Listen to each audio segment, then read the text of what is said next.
जनाब welcome to Shahzad Iqbal exclusive. जैसे मेरे पिछले व्लॉग में हम बात कर रहे थे फ्रॉम पावर टू प्रिजन, यानी कि इमरान खान पावर से, इक्तदार से जेल कैसे पहुंचे, इसकी तफसीलात, इसके जो की इवेंट्स है वो मैं आपको बता रहा था अपने पिछले व्लॉग में। गुफ्तगू वहीं से कंटिन्यू करेंगे। और जैसे मैंने अपने पिछले व्लॉग के आखिर में आपको बताया कि अगस्त 2022 तक इमरान खान की पॉपुलैरिटी अपने पीक पे थी। जो बाई इलेक्शंस हुए, जो लोग पीटीआई से डिफेक्ट करके नून लीग में शामिल हुए थे, उन बाई इलेक्शन ने दिखाया कि इमरान खान और पीटीआई शायद अपनी पॉपुलैरिटी के पीक पर है। लेकिन उस पॉइंट पे एक नई लड़ाई इमरान खान ने लड़ने का सोचा। मैं आपको इसलिए कह रहा हूं क्योंकि उन दिनों कुछ सहाफियों की इमरान खान से मुलाकात हुई जिसमें मैं भी था, और उस वक्त बात हो रही थी, ये बहस चल रही थी कि मुल्क में इंतखाबात कब होंगे एक तरफ, और अगला आर्मी चीफ कौन लगेगा। क्योंकि नवंबर में बाजवा साहब का जो एक्सटेंडेड पीरियड था 3 साल का, यानी कि 6 साल वो अपने मुकम्मल करने जा रहे थे। तो दो बहस उस वक्त मुल्क में चल रही थी कि इलेक्शंस कब होंगे, नून लीग अपनी हुकूमत या पीडीएम अपनी हुकूमत कब खत्म करेगी, और अगला आर्मी चीफ कौन होगा। तो उस मीटिंग में इमरान खान ने, मुझे याद है, जिसमें कुछ और सहाफ़ी भी मौजूद थे, महर थी, काशिफ अब्बासी थे, मोहम्मद मालिक साहब थे और कुछ और लोग भी थे वहाँ पर। उनसे पूछा कि आपको क्या लग रहा है कि अगला मुल्क का आर्मी चीफ कौन होगा। तो इमरान खान ने कहा कि मुझे लगता है कि शायद जनरल बाजवा को मजीद एक्सटेंशन मिल जाए और वो नवंबर में ना रिटायर हो। ये ऑप्शन नंबर 1 उन्होंने कहा। उन्होंने कहा ऑप्शन नंबर 2 ये हो सकता है कि साहिर शमशाद, जो बाद में वो चीफ ऑफ आर्मी स्टाफ तो नहीं बने, chairman joint chief of staff वो बने, तो उन्होंने कहा Sahir Shamshad, if not extension to Bajwa then Sahir Shamshad साहब जो हैं वो अगले आर्मी चीफ उनको होते हुए नजर आ रहे हैं। अच्छा, ये वो टाइम था जिस वक्त हुकूमत गिरने के बाद इमरान खान जिसका इल्ज़ाम बाजवा साहब पे देते थे, इमरान खान ने उन्हीं बाजवा साहब से मुलाकातें भी की। प्रेसिडेंट आरिफ अलवी साहब ने वो मुलाकातें फैसिलिटेट करवाई, यानी प्रेसिडेंट हाउस में कहा जाता है वो मुलाकातें हुई, और वहाँ पे इलेक्शंस के हवाले से बात हुई। और आपको याद होगा कि इमरान खान उस वक्त ये कहना शुरू हो गए थे कि जब तक नए इलेक्शंस नहीं होते जनरल बाजवा को कंटिन्यू करना चाहिए। यानी वो जनरल बाजवा जिन्होंने हुकूमत खत्म की, उनकी इमरान खान ही उनके ऊपर इल्जाम लगाते हैं कि इसने हुकूमत खत्म की, लेकिन सडनली 1-2 तकरीरों में इमरान खान ने कहा कि जब तक नए इंतखाबात नहीं होते आर्मी चीफ जनरल बाजवा को होना चाहिए। ये बहस उससे शुरू हुई। दूसरी तरफ ये कहा जा रहा था कि जो बाद में आर्मी चीफ बने जनरल आसिम मुनीर, कि क्या वो आर्मी चीफ बनेंगे या नहीं बनेंगे। और इस पर भी जब इमरान खान से बात हुई थी तो इमरान खान ने कहा कि नहीं, उनका तो टेक्निकल इशू है, क्योंकि शायद बाजवा साहब की रिटायरमेंट से पहले वो रिटायर हो जाएंगे, तो वो तो इस रेस में ही नहीं होंगे। ये इमरान खान का उस वक्त नुक्ता नजर था। तो उस मीटिंग में मुझे याद है ये सवाल भी हुआ, लेकिन अगर हो सकता है कि कोई टेक्निकल रीजन की वजह से वो बन भी जाएं तो आपको एक्सेप्टेबल होंगे या नहीं होंगे। और उस मीटिंग में इमरान खान से सवाल भी हुए कि आपने उनको बतौर डीजी आईएसआई हटाया था, और बात ये होती है, रूमर्स ये है कि हटाया इसलिए था क्योंकि उन्होंने आपको कुछ करप्शन के दस्तावेजात दिखाए थे, कुछ एविडेंस दिखाए थे जो बुशरा बीबी के बच्चे कर रहे थे या जो पंजाब में हो रही थी। तो उस मीटिंग में इमरान खान ने कहा नहीं, मुझे ऐसा कुछ नहीं दिखाया गया था, मुझे सिर्फ एक कॉल सुनवाई गई थी जो कि बिजनेस टाइकून मलिक रियाज और उनकी बेटी के दरमियान थी गालिबन, और आई एम श्योर वो ऑडियो जो है आप लोगों ने टीवी पे और सोशल मीडिया पे सुनी भी होगी। तो इमरान खान ने कहा बस वो ऑडियो जो है वो मुझे सुनाई गई थी और मुझे कोई एविडेंस नहीं दिया गया था। मैंने जो उनको बतौर डीजी ऐसा हटाया था उसके रीजंस हाईली प्रोफेशनल थे और कोई रीजन नहीं था, कोई ऐसी नहीं है कि स्टोरी के मुझे करप्शन के डिटेल्स दिखाई गई थी। तो उस मीटिंग में इमरान खान ने ये कहा। अब मैं क्यों कह रहा हूं कि एक बड़ी रिस्की बैटल इमरान खान ने शुरू की, एक लड़ाई शुरू की, वो ये इसलिए मैं कह रहा हूं क्योंकि देखें, जब आप ऑपोजिशन में होते हो ना, स्ट्रीट पावर या जो भी आपके एस्टेब्लिशमेंट लोग होते हैं, एक हद तक ही आप जो है उनको उनके जरिए कुछ काम कर सकते हैं। असल पावर तो प्राइम मिनिस्टर के पास होती है कि उन्होंने किसको आर्मी चीफ लगाना है। और हमारी तारीख ये भी बताती है कि आर्मी चीफ, जो आउटगोइंग आर्मी चीफ है, अगर वो किसी को रेकमेंड भी करके जाता है ना, तो हुकूमतें उसको नहीं लगाती हैं, ठीक है, क्योंकि वो चाहते हैं कि हम अपनी चॉइसेस लें। और ये बात दुरुस्त है, चॉइसेस गलत भी हुई हैं। मुशर्रफ साहब को लगाया नवाज शरीफ साहब ने, और आखिर में आपको पता है कि उन्होंने ही कू किया। राहिल शरीफ और जल बाजवा को भी नवाज शरीफ ने लगाया, बाद में नवाज शरीफ उन्हीं को इल्ज़ाम लगाते थे कि इसने मेरी हुकूमत गिराई है, जल बाजवा ने। तो यानी कि कोशिश ये होती है कि जो आपको समझ आ रहा है आप उस शख्स को अपॉइंट करें।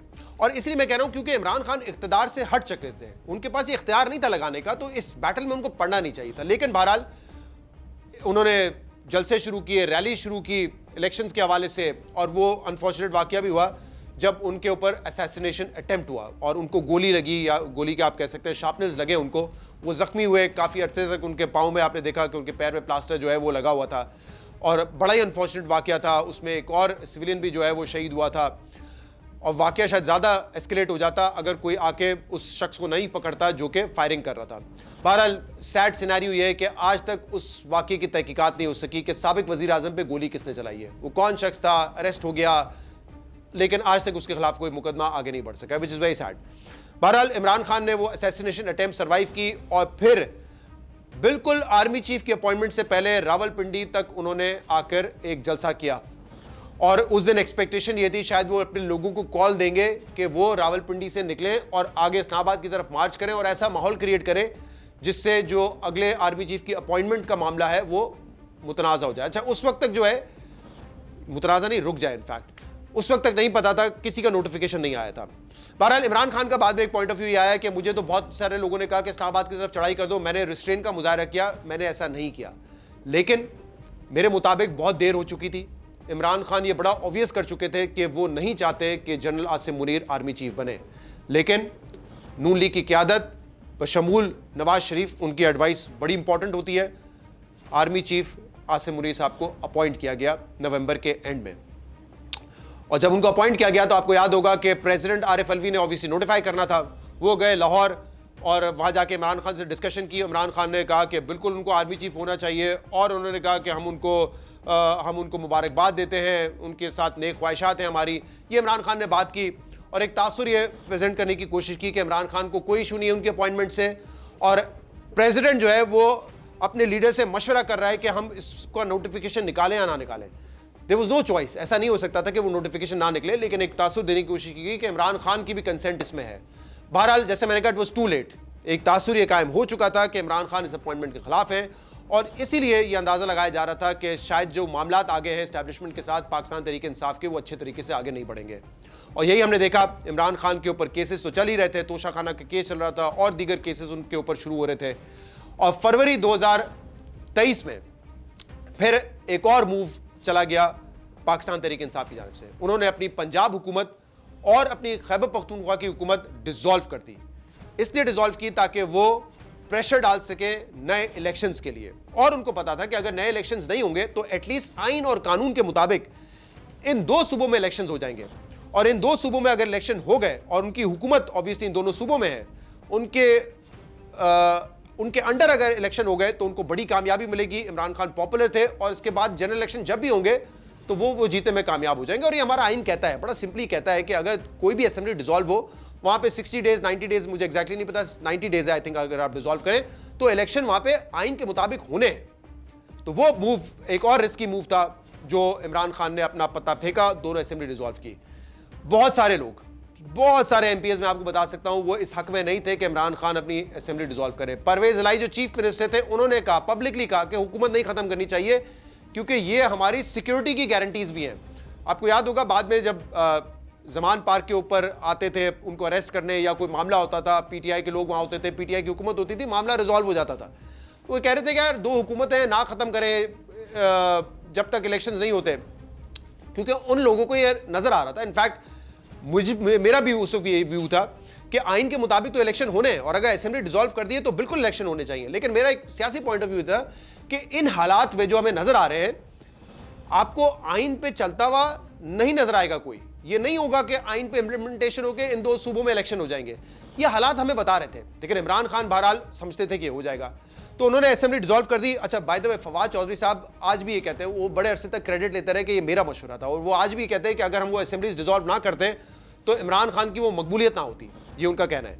बहुत से लोग कहते हैं कि वो पॉपुलैरिटी उस वजह से और वो सही फैसला था, लेकिन फिर इसका एक काउंटर आर्ग्यूमेंट है, अगर आप वो असेंबली डिसॉल्व ना करते तो शायद मामलात 9 मई तक भी ना बढ़ते, शायद मामलात स्टैब्लिशमेंट के साथ इतने ख़राब ना होते। तो ये अपने अपने आर्ग्यूमेंट्स हैं। बहरहाल मैं क्योंकि जनरली इसके खिलाफ हूँ कि बाइकआउट करें, बजाय बेहतरी इसी में कि आप फील्ड में रह के मुकाबला करें, तो इसलिए मेरा एक उस पर ओपिनियन है। बहरहाल असेंबली डिसॉल्व हो गई, हुकूमत ने अपना इंटेंट जाहिर कर दिया कि इलेक्शन तो हो ही नहीं सकते। मामला गया सुप्रीम कोर्ट में। उस वक्त चीफ जस्टिस ऑफ पाकिस्तान थे बदियाल साहब, और मुझे जहाँ तक याद है 9 रुकनी पहले बेंच बना, कुछ जज उसमें से रिक्यूज कर गए, जिसमें शायद जस्टिस मंसूर अली शाह साहब थे और उसमें जस्टिस अतर मिनुल्लाह साहब थे। और इसीलिए बाद में इन दोनों जजेस ने जब इस्तीफ़ा भी दिया तो एक तनकीद होती थी कि देखें, जब एक ज़्यादती हो रही थी, आइन के ख़िलाफ़ काम हो रहा था, इलेक्शन नहीं हो रहे थे, आपने उस वक्त उस बेंच का हिस्सा बनना ज़रूरी नहीं समझा, आपने इस के हक में फैसला नहीं दिया कि इन दोनों सूबों में इलेक्शन होने चाहिए आइन के मुताबिक, तो लिहाजा बाद में आपके साथ भी जो हुआ वो इसी वजह से हुआ कि आप जब ज्यादती हो रही थी आइन के साथ तो आप उसको खामोश रहिए। आप भी आज भी उनको इस तरीके के ताने जो है वो पढ़ते हैं। बहरहाल उस बेंच का फैसला भी यही था कि आइन के मुताबिक इलेक्शन होने हैं, लेकिन हुकूमत, इलेक्शन कमीशन ऑफ पाकिस्तान ने कहा कि ये हालात तो ऐसे हैं, जो सिक्योरिटी हालात हैं उसमें इलेक्शन हो ही नहीं सकते, बजट भी पास नहीं हुआ, यानी कि 30-40 अरब रुपए की जरूरत थी वो भी नहीं है, वफाक के पास इस वक्त माशी बदहाली है, तो इलेक्शन नहीं हो सकते, उन्होंने कह दिया। उस दौरान क्या हुआ, उस दौरान एक कमेटी बनाई गई, क्योंकि सुप्रीम कोर्ट को भी फील हो रहा था कि शायद दो सूबों में तो इलेक्शन नहीं करवाएगी हुकूमत और इलेक्शन कमीशन ऑफ पाकिस्तान, तो क्यों ना जनरल इलेक्शन की तरफ जाए और नून लीग और पीपल्स पार्टी या हुकूमत और ऑपोजिशन आपस में बैठ के किसी तारीख पर डिसाइड कर ले कि अर्ली इलेक्शंस कराते हैं। और फिर यही हुआ, एक कमेटी बनी हुकूमत की जानिब से, पीटीआई में फवाद चौधरी, असद उमर और परवेज खटक, इनकी एक कमेटी बनी और मुज़ाकरात शुरू हुए इलेक्शंस पर। और हमारे सामने जो उस वक्त अपडेट्स आ रही थी उसके मुताबिक इलेक्शंस पे बातचीत हो भी गई थी, जो कि जनरल इलेक्शन जो वैसे होने थे उससे 1-1.5 माह पहले। अच्छा, कुछ हफ्तों के या महीना कह लें या कुछ हफ्ते कह लें, उस पर बात फंस गई आकर। यानी कि नून लीग चाहती थी कि जो डेट पीटीआई दे रही है, पीटीआई तो चाहती थी कि फौरन इंतखाबात का ऐलान किया जाए, लेकिन नून लीग जो डेट दे रही थी वो इलेक्शन से जो वैसे असेंबली की मुद्दत पूरी होनी थी उससे थोड़ा पहले दे रही थी। तो उस मौके पे जब ये नेगोशिएशंस हो रही थी तो इमरान खान ने कहा कि अब कोई मुज़ाकरात नहीं होंगे। उन्होंने अपनी कमेटी को कहा मुज़ाकरात खत्म कर दें। अब इसकी वजह क्या है? इमरान खान ये कहते हैं कि इलेक्शन फौरी होने चाहिए थे, और वो कहते हैं कि उस वक्त जो हुकूमत थी पीडीएम, वो चाहती थी कि जस्टिस उमर अता बंदियाल रिटायर हो जाएं, काजी फाइज ईसा है, और हुकूमत चाहती है काजी फाइज ईसा के अंडर इलेक्शन हो। दूसरी तरफ से उस वक्त की हुकूमत यानी पीडीएम ये कहती है कि पाकिस्तान तहरीक इंसाफ और इमरान खान की एक ख्वाहिश थी कि जस्टिस उमर अता बंदियाल के अंडर इलेक्शन हो। तो इसमें आके मामला फंस गया था फिर इमरान खान ने कहा कि ये कमेटी खत्म, और कमेटी उन्होंने खत्म करके मुज़ाकरात भी खत्म हो गए।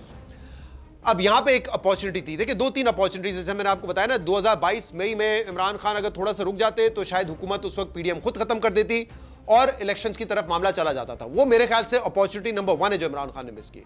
फिर मेरे ख्याल से अपॉर्चुनिटी नंबर 2, वो अपने ताल्लुकात बेहतर कर सकते थे इनकमिंग आर्मी चीफ के साथ, चाहे वो जो भी होते, लेकिन उन्होंने जो एक लड़ाई शुरू की वो उनके मेरे ख्याल से गले पड़ गई। और तीसरा ये मौका था कि जब उनको एक इलेक्शन मिल सकता था। अच्छा, ये मेरा ओपिनियन है, मिल सकता था, मेरे ख्याल से सियासी अप्रोच ये दुरुस्त होती, लेकिन बहरहाल पीटीआई का एक ओपिनियन है, वो भी मैं रख देता हूं। वो कहते हैं कि अगर हम ये कर लेते तो भी कुछ नहीं होना था, और नून लीग ने हमें धोखा देना था, इलेक्शन नहीं करवाने थे, और आज जो हमारी पॉपुलैरिटी है वो पॉपुलैरिटी ना होती अगर हम वो फैसले ना करते। तो ये जो है एक मौक़िफ़ है पाकिस्तान तहरीक इंसाफ का। बहरहाल मैं आपको बताऊं, 9 मई के बाद मेरी कुछ लोगों से मुलाकात हुई जो पार्टी छोड़ के जा रहे थे, उनसे मैं मिला। उनमें एक वो रहनुमा भी थे जो कि उस कमेटी का हिस्सा थे, और मैंने उनसे पूछा, मैंने कहा आप लोगों ने इलेक्शंस क्यों नहीं लिए? जब आपको वक्त से पहले इलेक्शन मिल रहे थे तो क्यों नहीं लिए? तो उन्होंने एक तो ये बात दोहराई कि इमरान खान को ये था कि जानबूझ के फाइज ईसा का इंतजार कर रहे हैं, जस्टिस फाइज ईसा का, और उसके अंडर इलेक्शन चाहते हैं ताकि उनको सपोर्ट हासिल हो। लेकिन उन रहनुमा ने मुझे एक और बात की, और जिनकी मैं बात कर रहा हूँ वो ऑब्वियसली इमरान खान से बहुत करीब रहे। उन्होंने कहा कि मुझे लगता है कि इमरान खान कभी इलेक्शन चाहते ही नहीं थे। जब ये बात मैंने सुनी तो मेरे भी कान खड़े हो गए। मैंने कहा क्या कह रहे हैं आप? इमरान खान तो रैलियां निकाल रहे हैं, वो तो पिछले 1.5 साल से लगे हुए थे, इलेक्शन करवाओ। अपनी 2 असेंबलियां उन्होंने तहलील कर दी, और आप मुझे ये बता रहे हैं कि आपके मुताबिक शायद इमरान खान कभी इलेक्शन चाहते ही नहीं थे। इसकी क्या लॉजिक है, क्या मंतक है? ये मैंने उनसे सवाल किया तो उन्होंने कहा कि ये उनका एक असेसमेंट थी। ऑब्वियसली वो इमरान खान के साथ बातचीत करते रहते थे, उनकी जो भी मूव्स थी उनके वो बड़े करीब रहे। उन्होंने कहा कि मुझे लगता है कि इमरान खान एक जो ट्रेडिशनल तरीका है इलेक्शंस के जरिए पावर में आने का, उसके जरिए पावर में नहीं आना चाहते थे, क्योंकि अगर पावर में आ भी जाते तो भी वैसी हुकूमत होती, शायद इत्तेहादियों के जरिए होती, या चले अपनी हुकूमत भी बना लेते, तो एक टसल जो है एस्टैब्लिशमेंट के साथ रहती है उनकी। क्योंकि हमें पता है आर्मी चीफ कौन लग चुके थे उस वक्त, जो मैंने बताया पूरा एक बैकग्राउंड, तो वो इमरान खान समझते थे कि हमारे खिलाफ खड़े हुए हैं। तो इसलिए उन्होंने कहा, उन रहनुमा ने मुझे बताया कि इमरान खान इलेक्शंस के जरिए इक़्तिदार में नहीं आना चाहते थे, क्योंकि इमरान खान को लगता था कि इससे कोई फायदा नहीं होगा। तो मैंने कहा फिर क्या चाहते थे भाई इमरान खान? उन्होंने कहा इमरान खान एक रेवोल्यूशन के तहत पावर में आना चाहते थे। मैंने कहा रेवोल्यूशन का क्या मतलब है, खूनी इनकलाब? उन्होंने कहा नहीं, उन्होंने कहा इस तरीके से आना चाहते थे कि जैसे एस्टैब्लिशमेंट की एक मुकम्मल शिकस्त हो, सिविलियन सुप्रीमेसी हो, और फिर वो इक़्तिदार में आए ताकि उनको एस्टैब्लिशमेंट से कोई ऑपोजिशन का सामना ना हो। ये उन्होंने मुझे कहा कि इमरान खान की अप्रोच उनको ये लगती थी, और ये एक वजह उन्होंने बताई जिसकी वजह से इमरान खान उस अर्ली डेट पे इत्तेफाक नहीं कर रहे थे। उन्होंने कहा इमरान खान जो है वो इनकलाब के जरिए आना चाहते थे, ऐसे आना चाहते थे कि सिविलियन हुकूमत की ताकत हो और एस्टैब्लिशमेंट को शिकस्त हो चुकी हो, ताकि वो फिर मामलात में इंटरफेयर ना करे। बात तो वैसे असूली बात तो ठीक है, एस्टैब्लिशमेंट को नहीं इंटरफेयर करना चाहिए, लेकिन पाकिस्तान के हालात में और उस वक्त के हालात में मुझे लगता है कि एक रिस्की मूव था। और ये मेरी कहानी नहीं है भाई, ये पीटीआई के बहुत ही सीनियर रहनुमा की बात मैं बता रहा हूं आपको। बहरहाल इलेक्शंस तो नहीं हुए, ना 2 असेंबलियों में, ना आम इंतखाबात, लेकिन क्या हो गया, 9 मई हो गया। ये आप कह सकते हैं final nail in the coffin, जो आखिरी कील थी ना ताबूत में, वो ये साबित हुई। आखिरी कील क्यों साबित हुई? क्योंकि एस्टैब्लिशमेंट से एक तनाव तो चलता हुआ आ रहा था पीटीआई का, लेकिन इसके बाद आप कह सकते हैं कि राहें मुकम्मल जुदा हो गई और फासले बहुत बढ़ गए। एक ट्रस्ट तो बहुत दूर की बात है, बदएतमादी और नफरतें जो हैं वो बहुत ज़्यादा बढ़ गई। हुआ क्या, 9 मई को रेंजर्स ने अदालती अहाते से इमरान खान को अरेस्ट किया, गलत तरीके से अरेस्ट किया, रेंजर्स को बुला के अरेस्ट किया। यानी कि यहाँ पे आप समझे इस्लामाबाद में पुलिस को भी नहीं पता था कि ये होने जा रहा है, और ये अरेस्ट हो गया। और इसके बाद पीटीआई के जो फॉलोअर्स थे इमरान खान के, जो वैसे ही बड़े चार्ज थे, क्योंकि इमरान खान रोज़ खिताब करते थे, रोज़ बात करते थे। ये वो दौरान था जब, ये वो टाइम था जब इमरान खान के इंटरव्यू चलना बंद हो गए थे।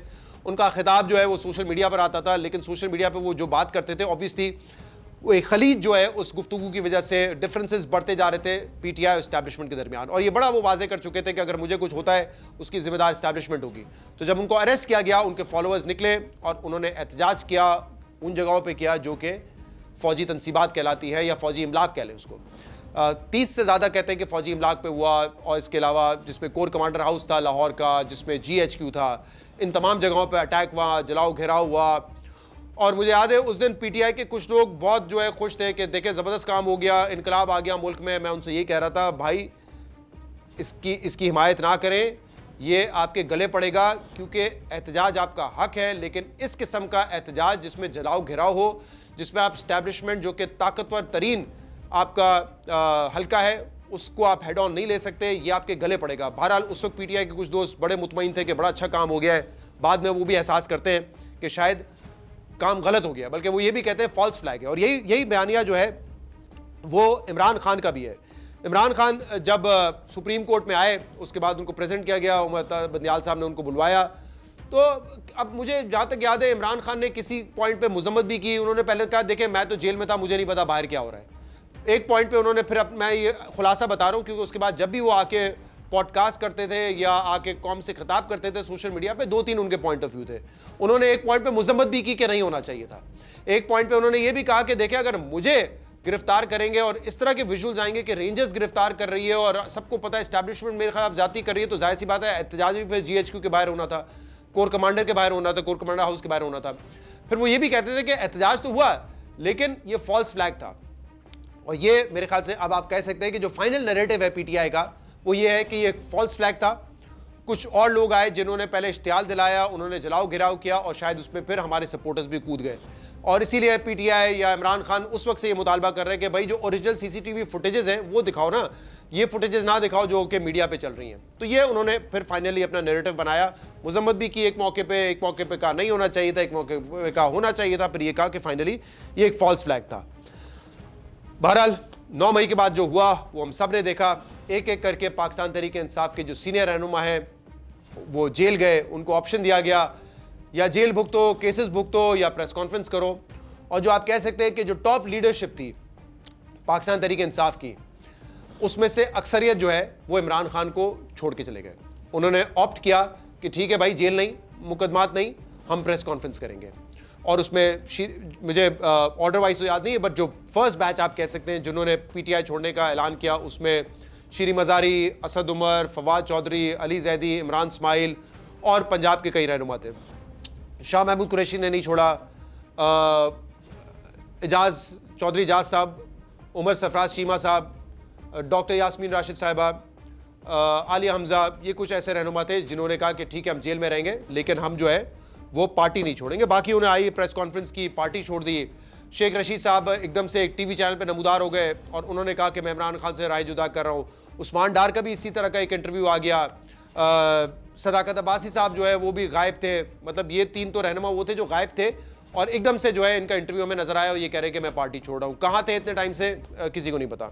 बहरहाल पार्टी तितर बितर हो गई और ऑब्वियसली आगे जाके इनमें से मजीद पार्टियां बनी। इस्तेकाम पाकिस्तान पार्टी बनी, अलीम खान साहब ने बनाई। इसके अलावा नजरियात PTI नजरियात पार्टी परवेज़ खटक साहब ने बढ़ाई, वो भी पार्टी छोड़ के चले गए थे। तो ये सारा सिलसिला हुआ 9 मई के बाद। बिल्कुल लग रहा था कि अब जो है चैप्टर PTI का क्लोज है। और फिर इमरान खान के खिलाफ केसेस का जो सिलसिला है वो मजीद तेज़ हुआ। उस वक्त तो इमरान खान जब 9 मई को अरेस्ट हुए थे बाहर आ गए थे, लेकिन 5 अगस्त को तोशाखाना 1 केस में उनको 3 साल की सज़ा हुई। उनको 5 अगस्त को अरेस्ट किया गया और इसीलिए 5 अगस्त को 3 साल उनके जेल में मुकम्मल हो चुके हैं। तोशाखाना के अलावा और भी केसेस बने इमरान खान के खिलाफ। साइफर का केस बना, उसमें भी सज़ा हुई उनको इलेक्शन से पहले। इद्दत का शर्मनाक केस बना, उस पर सज़ा हुई। बाद में ये तमाम केसेस ख़त्म हो गए। अल कादिर केस में अभी भी वो 14 साल की सज़ा जो है भुगत रहे हैं। बहरहाल 5 अगस्त के बाद इमरान खान 5 अगस्त 2023 को जेल चले गए और फिर बहस ये हो रही थी कि हुकूमत कब ख़त्म होगी और इलेक्शन कब होंगे। और जब हुकूमत ने अपनी मुद्दत पूरी की तो हमें पता ही चला कि एक और गैर आइनी फैसला कि अगर हुकूमत वक्त पे ख़त्म हो, टाइम फ्रेम वक्त पे हो, तो 2 महीने में इलेक्शन होने हैं। अगर असेंबली पहले डिसॉल्व हो जाए तो 3 महीने में इलेक्शन होने हैं। लेकिन हमें ये पता चला कि भाई इलेक्शन तो वक्त पे हो ही नहीं रहे और कोई 6-7 माह बाद जाके इलेक्शन हुए और केयर टेकर जो है वो एक प्रोलॉन्ग केयर टेकर सेटअप था जो वफाक में रहा। अच्छा, पंजाब और KP असेंबली तो 1 साल केयर टेकर पे चलती रही, लेकिन यहाँ पे जो है जो आम इंतखाबात होते थे वो वक्त पे नहीं हुए। और फाइज ईसा साहब बाद में ये क्रेडिट लेते हैं कि मैंने इंतखाबात करवा दिया आपने, लेकिन आइन जो था वो तो टूट गया ना, आइन तो वायलेट हो गया क्योंकि इलेक्शन जो करवाने थे वो वक्त पे नहीं करवा सके। और इस दौरान जो है हमने वही देखा जो हम हमेशा देखते हैं कि जब एक पार्टी को आउट करना होता है तो फिर क्या होता है, आगाज होता है प्री पोल रिगिंग से। पार्टियां तोड़ी जाती हैं, पार्टियां बनाई जाती हैं। ये हमने 2018 में भी देखा। जुनूबी महाज पूरा ग्रुप आ गया, पाकिस्तान तहरीक इंसाफ में शामिल हो गया। उससे पहले वो ग्रुप नून लीग में था। कुछ अनोखी चीजें भी हमने देखी। पाकिस्तान तहरीक इंसाफ के बहुत सारे लोग जिन्होंने नॉमिनेशन पेपर फाइल किए थे वो नॉमिनेशन पेपर्स रिजेक्ट हो गए। जो उनकी मेन क़यादत थी उनके पेपर्स रिजेक्ट हो गए। ऐसे इंसिडेंट्स हमें देखने में आए, कोई नॉमिनेशन पेपर लेके जा रहा है तो कोई दूसरा आके छीन के भाग गया। मतलब ये वो मजाक की खेज चीजें थी जो हमने नहीं देखी थी माजी में, लेकिन ये सब प्री पोल रिगिंग में हमें नजर आया। और फिर इलेक्शन से पहले एक ऐसा फैसला आया जिसका शायद ही किसी ने तस्वर किया था। मतलब तस्वर मैं इसलिए कह रहा हूं क्योंकि इस हद तक चीजें जा सकती हैं ये शायद किसी ने तस्वर नहीं किया था। वरना तो इस बारे में फैसल वाडा साहब 1 साल से कह रहे थे। क्या कह रहे थे फैसल वाडा साहब? फैसल वाडा साहब ये कह रहे थे कि बल्ले का निशान इंतखाबात में नहीं होगा। जब आपको, मुझे या किसी को यह पता नहीं था, तब फैसल वाडा साहब की प्रेडिक्शन थी कि बल्ले का निशान नहीं होगा। और उसकी वजह क्या थी? PTI के जो इंट्रा पार्टी इलेक्शंस हैं उनको कलअदम करार दे दिया जाएगा। और फिर ये हमने देखा 22 दिसंबर 2023 को इलेक्शन कमीशन ऑफ पाकिस्तान ने PTI के इंट्रा पार्टी इलेक्शंस को कलअदम करार दे दिया और उनसे बल्ले का निशान छीन लिया। PTI ने उसको चैलेंज किया। पेशावर हाई कोर्ट ने इलेक्शन कमीशन ऑफ पाकिस्तान का फैसला ओवरटर्न किया, लेकिन फिर इलेक्शन कमीशन चला गया सुप्रीम कोर्ट और सुप्रीम कोर्ट ने इलेक्शन कमीशन ऑफ पाकिस्तान का फैसला बहाल रखा और पेशावर हाई कोर्ट ने जो फैसला ओवरटर्न किया था उसको उन्होंने कलअदम करार दे दिया। और फाइज ईसा साहब ने उस दिन, चीफ जस्टिस ऑफ पाकिस्तान फाइज ईसा साहब, जिनके खिलाफ PTI की हुकूमत रेफरेंस लेकर आई थी, जो बाद में इमरान खान कहते थे मेरी ख्वाहिश नहीं थी, ये इस्टेब्लिशमेंट की ख्वाहिश थी। बहरहाल क्या तो काम आप नहीं था, जो अच्छा हो बुरा हो आपको अपने सर लेना चाहिए फिर वो। तो फाइज ईसा साहब ने जो मुल्क का आइन है, कॉन्स्टिट्यूशन ऑफ पाकिस्तान, उसको पीछे रखते हुए जो PTI की पार्टी का कॉन्स्टिट्यूशन है, पार्टी का आइन है, उसको ऊपर रखा और इंट्रा पार्टी इलेक्शंस को कलअदम करार दे दिया। और क्या कमाल हेयरिंग थी, क्योंकि हेयरिंग लाइव दिखाई गई थी। यानी कि कभी भी 2024 के या उससे पुराने इंतखाबात पे अगर कोई चीफ जस्टिस, कोई अदालत इतना करीब से स्क्रूटनी कर लेती तो शायद हमारे यहाँ धांधली बंद हो जाती। लेकिन उस इंट्रा पार्टी के इलेक्शन के लिए फाइज ईसा साहब किस हद तक गए? मतलब वो कह रहे हैं कि आप बताएं आपके पास बैलेट पेपर्स कौन से हैं, कौन से उम्मीदवार आपके खड़े हुए, इलेक्शन का प्रोसेस क्या था, इलेक्शन का वेन्यू क्या था, वेन्यू बताए। और फिर कहा वो ये तो कोई छोटी सी जगह पे हो रहा था, इसकी तो इतना भी नहीं थी किसी को। यानी ये बात सही है कि हमारे यहाँ इंट्रा पार्टी इलेक्शन दुरुस्त तरीके से नहीं होते। वो जो स्पिरिट है इलेक्शन की वो उसमें नजर ही नहीं आती, 0/0 है। लेकिन तमाम पार्टीज के इलेक्शन ऐसे ही होते हैं। बल्कि नॉमिनेशन होती है, इलेक्शन क्या होते हैं कि फला को ये ओहदा मिल गया, फला को ये ओहदा मिल गया। या इलेक्शन अगर करवाते हैं तो क्या होता है कि बिला मुकाबला मुंतखब हो गए। तो ये इलेक्शन होते रहे और ये फाइज ईसा साहब को पता है ऐसे ही इलेक्शन होते हैं। लेकिन क्योंकि उस वक्त PTI को आउट करना था, बल्ले का निशान लेना था, लिहाजा जो आईन पाकिस्तान है उसको पीछे रख के पीटीआई का जो कॉन्स्टिट्यूशन है उसको तरजीह दी गई और कहा कि आपने अपने कॉन्स्टिट्यूशन के मुताबिक इलेक्शन दुरुस्त नहीं कराए। जबकि उस वक्त जितने भी वकला, हामिद खान और दूसरे वकला थे, वो ये कह रहे थे कि 1.5 करोड़ वोट तो पिछले 2018 में पीटीआई को पड़ा है, यानी कि करोड़ों वोटर हैं, आप उनका हक उनसे नहीं छीन सकते, ये पीटीआई इलेक्शन से बाहर हो जाएगी। लेकिन काजी फाइज ईसा साहब ने वो फैसला दिया और फैसला भी बड़ी ताखीर से हुआ। मतलब एक्सपेक्टेड था 7-8 बजे आ जाएगा तो शायद इस पर कोई रिव्यू हो जाए, चैलेंज हो जाए ये, लेकिन वो फैसला कोई 11 साढ़े 11 बजे आया और 12 बजे कट ऑफ टाइम था। उसके बाद इलेक्शन कमीशन ने सिंबल देने थे और जब ये फैसला अभी आया नहीं था, उससे पहले ही इलेक्शन कमीशन ऑफ पाकिस्तान के सिंबल डिस्ट्रीब्यूट हो चुके थे, वो लीक हो चुके थे कि किसी को कैटल दिया जाएगा, किसी को बैंगन दिया जाएगा, किसी को जूता दिया जाएगा, किसी को प्याज दिया जाएगा, ये चीज़ें पहले ही आ गई थी। और फिर फाइज ईसा साहब ने अपना मास्टर स्ट्रोक खेला और बल्ला ले लिया, यानी कि पीटीआई को इलेक्शन से उन्होंने आउट कर दिया। और हैरत की बात यह है कि जब यह रिजर्व सीट वाला मामला आया तो उस वक्त फाइज ईसा साहब, जब ये बहस छिड़ी कि पीटीआई इलेक्शन में थी या नहीं थी, उनको रिजर्व सीट मिलनी चाहिए, तो काजी फाइज ईसा साहब ने उस फैसले में बड़ी मासूमियत से ये कहा कि बल्ले का निशान ही लिया था ना, ये तो मैंने कहीं नहीं कहा इलेक्शन में पीटीआई नहीं हो सकती और पीटीआई इलेक्शन से बाहर हो चुकी है, ये तो फैसले में कहीं नहीं लिखा हुआ। Now this was so surprising from a person जिसको काजी फाइज ईसा साहब, हमने उनके हक में इतने शो किए जब पीटीआई उनको नाजायज तरीके से हटा रही थी। वो फाइज ईसा साहब कहते हैं कि मैंने बल्ले का निशान लिया था, मैंने पीटीआई को इलेक्शन से आउट नहीं किया था। लेकिन जब एक सिंबल ही नहीं होगा तो फिर पार्टी कैसे होगी? और पीटीआई अगर इलेक्शन लड़ती तो किस सिंबल पर लड़ती? क्योंकि आपने तो कहा सिंबल तो मिल नहीं सकता, यानी पीटीआई अगर नेम सेक भी होती तब भी अलग अलग सिंबल पे लड़ी होती। Symbol and name is the same thing. जब आप ठप्पा लगाने जाते हैं वहां पार्टी का नाम नहीं होता बैलेट पेपर पे, ये सबको पता होता है, वहां पे निशान होता है आपका। ये नहीं लिखा हुआ था कि I am voting for XYZ और उसका ताल्लुक किस पार्टी से, वहां सिंबल होता है, सिंबल पे वोट करते हैं। तो काजी फाइजा साहब ने बड़ा कन्वीनियंटली ये कह दिया कि आप देख लें, मैंने तो कभी कहा ही नहीं कि पीटीआई इलेक्शन से आउट है। मुझे याद है गौर खान जो पीटीआई के उस वक्त चेयरमैन थे, अभी भी हैं, वो आके कह रहे हैं भाई मेरे घर पे हमला हो रहा है और लोग आ गए हैं डाले में और ज्यादती हो रही है। काजी साहब ने कहा दूर करो उसको, कोई लेना देना नहीं है इस बात से हमारे केस का। बताना वो ये चाह रहे थे कि हमारे पास हमारे हालात इतने ख़राब हैं कि हम बड़े खुफिया जगह पे इलेक्शंस कर रहे थे जिसको ज़्यादा पब्लिक नहीं कर सकते थे ताकि इलेक्शंस हमारे मुनक्किद हो जाए। बहरहाल वो अपनी उनकी स्क्रूटिनी थी और उसके तहत उन्होंने इलेक्शंस को कलअदम, पीटीआई के इंटर पार्टी इलेक्शंस को कलअदम करार दे दिया। और फिर 2024 के 8 फरवरी के इलेक्शंस हुए और पीटीआई जो ऑफिशियल नताइज है उसके तहत भी लीडिंग पार्टी थी, सबसे ज़्यादा सीटें जीती। लेकिन उस इलेक्शन में क्या हुआ ये हम सबको पता है। 9, साढ़े 9, 10 बजे तक तो नून लीग अपनी हार तस्लीम कर चुकी थी और फिर जान उनके अंदर दोबारा फूकी गई और फिर नताइज का जो रद्दोबदल हुआ वो हम सबके सामने है।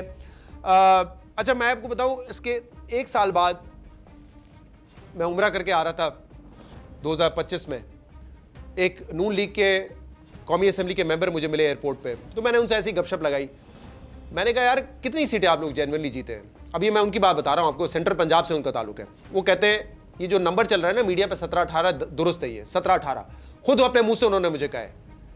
नून लीग के मल्टीपल टाइम एमएलए रह चुके हैं, वो कहते हैं 17-18 का जो नंबर है हमारा वो बिल्कुल ठीक है। मैंने उनसे डिफर किया, मैंने कहा देखिए जियो के पास भी नताइज आ रहे होते और हमारे पास जो नताइज आ रहे थे उनके मुताबिक 36-38 सीटों पर नून लीग लीड कर रही थी, जब पीटीआई तो खैर क्रॉस कर चुकी थी अच्छा खासा नंबर, लेकिन 38 नंबर्स हतमी नहीं था नतीजा, लेकिन 36-38 सीट्स पे आप आगे थे उस वक्त। उन्होंने डिफर किया मेरी बात से, मैंने उनकी बात से डिफर किया। उन्होंने कहा इतनी हम नहीं जीते थे। ठीक है, तो हो सकता है वो उस वक्त नताइज कम आए थे, नताइज जब ज़्यादा आते तो शायद हो सकता है उनके नंबर कम हो जाते। बहरहाल ये उनका नुक्ता नज़र था। इलेक्शंस हो गए, एक हुकूमत बनी और पीटीआई ने उन इलेक्शंस को चैलेंज करने का सोचा, लेकिन उस वक्त तक ये निज़ाम जो है ना वो तय कर चुका था कि अब यही हुकूमत रहेगी और इसीलिए हमने बहुत सारी कवानीन में तब्दीली देखी। मिसाल के तौर पे ट्रिब्यूनल जब बनने की बात आई, लाहौर हाई कोर्ट ने ट्रिब्यूनल बनने हैं, इलेक्शन कमीशन ने जो है उसको नोटिफाई नहीं किया। इस्लामाबाद हाई कोर्ट के जो जजेस थे जो ट्रिब्यूनल बन चुके थे वो जो फैसला कर रहे थे या केसेस चला रहे थे उनकी राह में रुकावट हुई। कानून तब्दील किया गया कि रिटायर्ड जजेस भी जो है वो अब ट्रिब्यूनल को हेड कर सकते हैं और ये सारा मामला हमें नजर आ रहा था कि अब ये ट्रिब्यूनल से तो कोई इंसाफ नहीं मिल रहा है। लेकिन उस वक्त फिर भी क्योंकि मईशत कमजोर थी, मैंडेट ना होने के बराबर था, ऐसा लग रहा था हुकूमत नहीं टिक पाएगी। और उस वक्त पीटीआई की 2-3 स्ट्रैटेजीज थी, क्योंकि इमरान खान से कम्युनिकेशन थी और पीटीआई के जो बाहर लोग थे वो भी पुरुम्मीद थे, तो 2-3 स्ट्रैटेजीज उनकी नजर आती थी। एक ये कि अवाम की ताकत से धरना देके एहतजाज करके हुकूमत गिराई जा सकती है। लेकिन हमने देखा 26 नवंबर 2024 को जो धरना हुआ, उसके बाद अब पीटीआई की वो कैपेसिटी भी नहीं रही है। एक और उम्मीद ये थी पीटीआई को कि अदालतें शायद हमारे हक में खड़ी हो जाए, क्योंकि रिजर्व सीट्स के केस में उनको नजर आ रहा था कि कुछ जो टॉप जजेस हैं वो ये समझते हैं कि इलेक्शन दुरुस्त नहीं हुए। लेकिन फिर 26वीं तरमीम आई और मंसूर अली शाह चीफ जस्टिस नहीं बन सके। फिर 27वीं तरमीम आई और जो भी एक इंडिपेंडेंस होती है या ट्राइकोटमी ऑफ पावर है या सेपरेशन ऑफ पावर है, हमने देखा कि अदालतों की वो जो सेपरेशन ऑफ पावर है, जो इंडिपेंडेंस है, वो खत्म कर दी गई 2 तरमीम के जरिए। तो जो अदलिया वाली एक उम्मीद थी पीटीआई की, वो भी दम तोड़ गई। पीटीआई की एक और उम्मीद थी कि नवंबर में अमेरिका में इंतखाबात होंगे और डोनाल्ड ट्रंप आ जाएंगे, तो डोनाल्ड ट्रंप तो इमरान खान के दोस्त हैं, वो एक मैसेज करेंगे और इमरान खान बाहर आ जाएंगे। लेकिन वो उम्मीद भी दम तोड़ गई, क्योंकि जब से ट्रंप आए हैं उनके रियासत पाकिस्तान के साथ अच्छे ताल्लुकात हैं। रिचर्ड गर्नेल जैसे लोग शायद ट्वीट्स कर रहे हो इमरान खान के हक में, बट नथिंग डूइंग। जो बेहतरीन मौका था इमरान खान के पास एक बाहर आने का, वो शायद अगस्त 2024 में था, क्योंकि ये स्टोरी मैंने अपने प्रोग्राम नया पाकिस्तान में की थी और मैंने उस वक्त ये बताया था कि जो ऑफर ऑन कार्ड है वो ये है कि आसानी आहिस्ता आहिस्ता पैदा होगी, बनी गाला शिफ्ट कर देंगे, फिर आहिस्ता शायद रिहाई भी मुमकिन हो जाए। लेकिन आपने सियासत नहीं करनी है, बाहर नहीं जाना तो एटलीस्ट सियासत नहीं करनी है, और अगर आप इस पर अग्री कर जाते हैं तो फिर आहिस्ता आहिस्ता मामला बेहतर हो सकते हैं। लेकिन उस वक्त इमरान खान ने ये ऑफर नहीं एक्सेप्ट की। 2024 की मैं आपको बात बता रहा हूँ किसकी, वो शायद एक मौका था, और उसके बाद से आप ये कह सकते हैं कि कोई शायद ऐसा मौका नहीं आया हो जिसपे इमरान खान की रिहाई जो है वो आपको मुमकिन नजर आ रही है। और आज भी यही हालात है। 5 अगस्त को हमने देखा, रैलीज निकली, सब कुछ हुआ, लॉन्ग मार्च की बात हो रही है, लेकिन इस वक्त पीटीआई के पास कोई सियासी स्ट्रैटेजी नहीं है। कानूनी स्ट्रैटेजी तो होने का फायदा ही नहीं है, क्योंकि अदालत में वो काम नहीं करेगी स्ट्रैटेजी, लेकिन सियासी स्ट्रैटेजी नहीं है। और इसमें ऑब्वियसली कसूर सब उनका नहीं है जो स्ट्रैटेजी नहीं बना पा रहे हैं। डिफेक्शंस इतनी क्रिएट कर दी गई हैं, खौफ का माहौल इतना है कि सियासत खुल के हो नहीं पा रही है। लेकिन जो पीटीआई अपने तौर पे कर सकती थी, एक यूनाइटेड फ्रंट दिखाकर बहुत सारे मामलों पे एक अच्छी सियासत करके, उसमें वो नाकाम हो गए। और शायद वजह यही है कि तजर्बेकार लोग उनके पास नहीं है। तो अंदर डिफेक्शंस है। हम किसी से बात करते हैं, वो कहते हैं कि नहीं फलां की बात ना करो, वो तो एस्टैब्लिशमेंट से मिला हुआ है। फलां से पूछते हैं, वो कहते हैं नहीं तीसरा वाला एस्टैब्लिशमेंट से मिला हुआ है। तो अंदर यूनिटी का बहुत फुकदान है, ट्रस्ट डेफिसिट है, and there is no strategy. आज तो हालात यही है। अब हालात कैसे बदलेंगे? तारीख हमें ये बताती है, पाकिस्तान की सियासी तारीख, कि हालात 2 तरीके से बदलते हैं, या लोग बदल जाते हैं या सोच बदल जाती है। फिलहाल लोग बदलने का तो यहां कोई इम्कान नहीं नजर आ रहा। चाहे आप जितना भी देख लें, पीपल्स पार्टी वर्सेस पीएमएलएन, चाहे मुहसिन नकवी कहें सिस्टम फेल हो रहा है, फिलहाल एज ऑफ टुडे जब मैं ये व्लॉग कर रहा हूं, लोग नहीं बदल रहे। सिस्टम यही रहेगा, लोग यही रहेंगे। क्या सोच बदलेगी? अभी तक तो हमें नजर आया है कि सोच भी नहीं बदलेगी। जो इमरान खान और पीटीआई के हवाले से सोच है, उसमें फिलहाल कोई नरमी नहीं है, कोई फ्लेक्सिबिलिटी नहीं है। तो इमरान खान कितनी देर मजीद अंदर रहेंगे ये कुछ नहीं कहा जा सकता, क्योंकि एज आई सेड, जो मैंने शुरू में कहा कि इमरान खान जितना वक्त गुजार चुके हैं, ऐसा नहीं लगता वो कोई डील करेंगे, कॉम्प्रोमाइज़ करेंगे अपने प्रिंसिपल को या अपने बयानिए को। तो वो तो बाहर आने के लिए कोई समझौता नहीं करेंगे। लेकिन जो बाहर बैठे हुए हैं, उनको भी इस वक्त कोई ज़रूरत महसूस नहीं हो रही इमरान खान से समझौता करने की। तो अब मजीद कितना देर वो जेल में रहेंगे ये कुछ नहीं कहा जा सकता। Thank you.